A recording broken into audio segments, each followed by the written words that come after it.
दोस्तों आज मैं जिस मूवी को एक्सप्लेन करूंगा उस मूवी का नाम है द लिटिल हर्ट्स, जो 2017 में रिलीज हुई थी, जिसमें चर्च में रहने वाली 3 ऐसी सिस्टर की कहानी बताई गई है जो चर्च में रहकर अपनी जवानी को बर्बाद नहीं करना चाहती, बल्कि वह अपनी लाइफ को किसी मर्द के साथ एंजॉय करना चाहती हैं, जिसके लिए ये एक लड़के को अपना शिकार बनाकर उसके साथ रोमांस करती हैं। अब ये रोमांस करने के लिए उस लड़के के साथ क्या क्या करती हैं, ये सब तो आपको स्टोरी में आगे पता चलेगा। तब तक के लिए अगर आपने हमारे चैनल को सब्सक्राइब नहीं किया तो प्लीज हमारे चैनल को सब्सक्राइब करके बेल आइकन को प्रेस कर लेना, ताकि आगे भी आपको हमारी वीडियोस की नोटिफिकेशन मिलती रहे। So let's explain this movie शुरू होती है और हम एक लेडी को देखते हैं जिसका नाम फर्नांडा होता है, जो एक गधी को लेकर चर्च में जा रही थी। तभी एक लेडी जिसका नाम जेनुरा होता है वह फर्नांडा से पूछती है कि कल रात तुम कहाँ थी, जिस पर सिस्टर फर्नांडा उससे कहती है ये गधी कल रात चर्च से भाग गई थी, इसलिए मैं इसे ढूंढने के लिए गई थी। फिर वहाँ एक माली आता है जो उन दोनों से गुड मॉर्निंग कहता है, जिस पर ये दोनों भड़क जाती है और उस माली को गालियाँ देने लगती है, क्योंकि ये माली को अपनी नजर में एक गिरा हुआ इंसान समझती है। इसके बाद हम जेनुरा को हेड सिस्टर मारिया के पास देखते हैं। जेनुरा सिस्टर मारिया से कहती है कि आप इस गधी की देखभाल करना मुझे सौंप दें। वह गधी हर रोज चर्च से भाग जाती है। इसी बीच हम वहाँ एक और नंस को देखते हैं जिसका नाम अलेक्जेंड्रा होता है। अलेक्जेंड्रा अब चर्च में रहना नहीं चाहती है और वह अपनी लाइफ को किसी जीवन साथी के साथ एंजॉय करना चाहती है। वह अपनी शादी के लिए अपने डैड से बात भी करती है, जिस पर उसका डैड उससे कहता है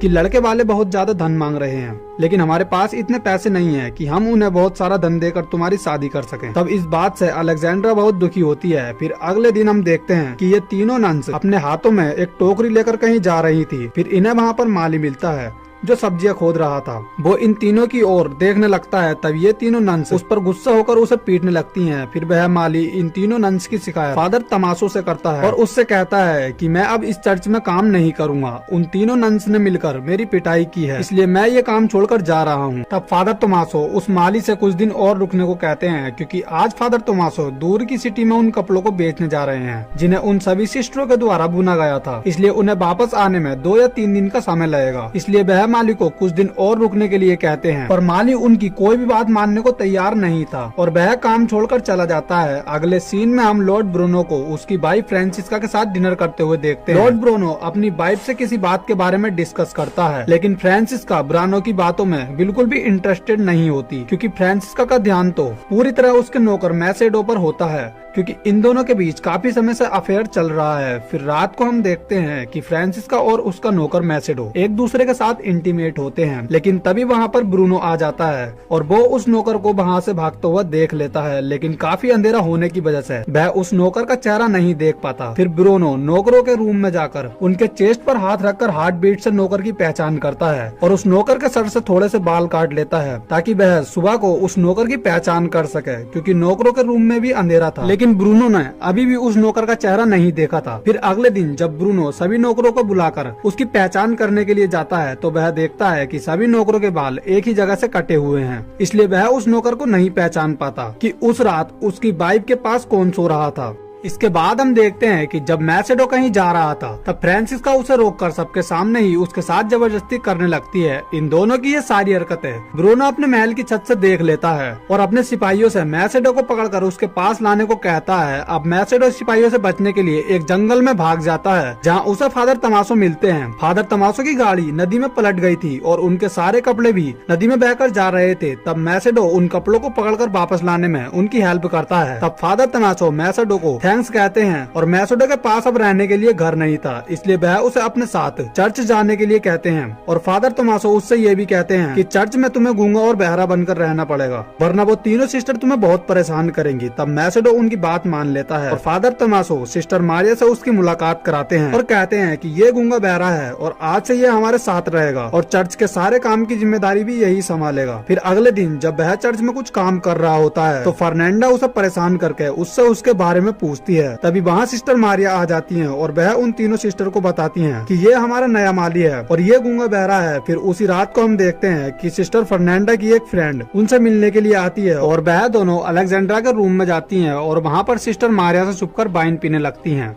कुछ देर में वहाँ पर जैनोरा भी आ जाती है और ये सब यहाँ खूब मस्ती करते हैं। फिर अगली सुबह हम मैसेडो को खुदाई करते हुए देखते हैं। तभी उसके पास अलेक्जेंड्रा आती है। अलेक्जेंड्रा मैसेडो को पसंद करने लगी थी और वो उसके साथ किस करती है और इंटीमेट होने की कोशिश करती है, लेकिन तभी चर्च की घंटी बज जाती है और अलेक्जेंड्रा वहाँ से चली जाती है। लेकिन उसके सारे कपड़े मिट्टी लगने से गंदे हो चुके थे, इसलिए वो उन कपड़ों को धोने के लिए जाती है, जहाँ फर्नांडा उससे पूछती है कि तुम्हारे कपड़े इतने गंदे क्यों हैं। अब अलेक्जेंड्रा उससे कहती है कि उसने गड्ढा खोदने में माली की हेल्प की थी, इसलिए उसके कपड़े इतने गंदे हो गए हैं। उसकी बातों से फर्नांडा को उस पर शक होता है और अब फर्नांडा भी उस माली को अपनी ओर अट्रैक्ट करने के लिए अपनी फ्रेंड मार्था के साथ मिलकर एक दवाई बना रही थी, जिसे बेनाडोला कहा जाता है। दरअसल बेनाडोला का प्रयोग पहले जमाने की औरतें दूसरों को अपनी ओर अट्रैक्ट करने के लिए करते थे। दूसरी तरफ जैनोरा भी इन्हें बेनाडोला बनाते हुए देख रही थी। इसके बाद मार्था फर्नांडा के बेनाडोला लगा देती है, जिसके बाद ये दोनों मैसेडो के पास जाकर उसे सीड्यूस करके उसके साथ इंटीमेट होते हैं। उधर दूसरी तरफ हम जैनोरा को भी बेनाडोला बनाते हुए देखते हैं, लेकिन वह बेनाडोला को फेस पर लगाने की बजाय उसे पी लेती है और इस वजह से उसे चक्कर आने लगते हैं।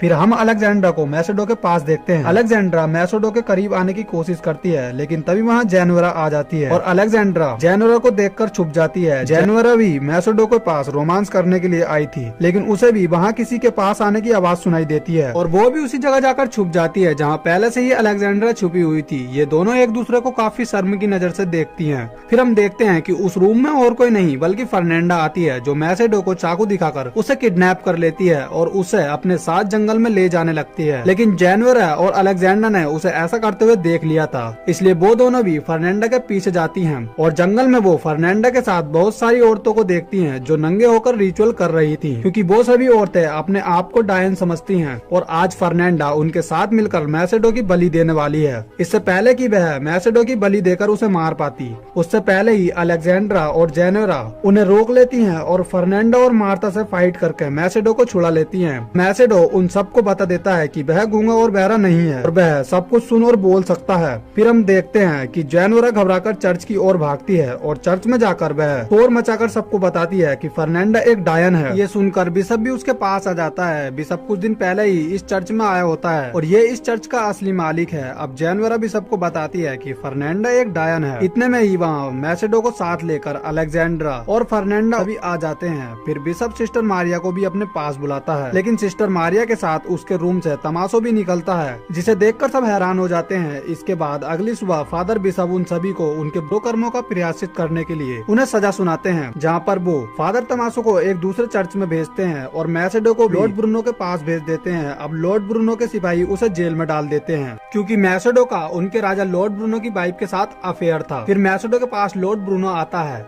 और वो उससे कहता है कि मैं तुम्हें इतनी जल्दी नहीं मारूंगा, मैं केवल तुम्हें कई हफ्तों तक बुरी तरह टॉर्चर करूंगा, जिसके बाद तुम खुद ही मर जाओगे। फिर हम उन तीनों सिस्टर को एक जगह बैठे हुए देखते हैं और ये तीनों उस रात जो कुछ भी हुआ उसके लिए एक दूसरे से माफी भी मांगती हैं और उन तीनों में फिर से एक अच्छी दोस्ती हो जाती है। और यहाँ ये मैसेडो को लॉर्ड ब्रूनो की कैद से छुटाने का डिसाइड करती है, क्योंकि इन्हें लगता है कि इन्हीं की गलती की वजह से मैसेडो को जेल में जाना पड़ा। अब ये उसे कैद से छुटाने के लिए एक प्लान बनाती है, जिसमें ये उन सिपाहियों को गुमराह करके किसी तरह मैसेडो को छुड़ाकर अपने साथ ले जाने लगती हैं। अब ये तीनों काफी खुश होती हैं, क्योंकि इन्होंने मैसेडो को लॉर्ड ब्रूनो की कैद से छुड़ाकर उसे आजाद कर दिया है। फिर फर्नांडा वहाँ फादर तमाशो और सिस्टर मारिया को देखती है, जो चर्च से छुपकर एक दूसरे से मिलने आए हैं। यहाँ सिस्टर मारिया और फादर तमाशो एक दूसरे को किस करते हैं और ये वादा करते हैं कि वह इसी तरह छुप छुप कर एक दूसरे से मिलना आया करेंगे और एक दूसरे के साथ काफी समय स्पेंड किया करेंगे। और इसी के साथ ये मूवी यहीं खत्म हो जाती है। दोस्तों, अगर आपको इस मूवी की एक्सप्लेनेशन पसंद आई हो तो वीडियो को एक लाइक और चैनल को सब्सक्राइब करके बेल आइकन को भी प्रेस जरूर कर लेना, ताकि आगे भी आपको हमारी वीडियोस की नोटिफिकेशन मिलती रहे। So thanks for watching guys.